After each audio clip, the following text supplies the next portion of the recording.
Israel જેવા દેશમાં જાઓ તો મને ખબર પડે સાહેબ, જમીન ઓછી છે ને છતાંય કરતા આપણા કરતા કેટલા ગણું ઉત્પાદન કરે છે અને મજલાબ કરે.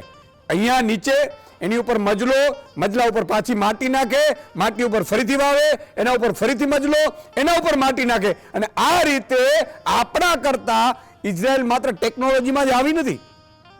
ઇઝરાયલ પાસે એવી ટેકનોલોજી ને એવા હથિયાર છે સાહેબ, એની સાથે સાથે ખેતીમાં પણ અવ્વલ છે. શું કામ ખબર છે?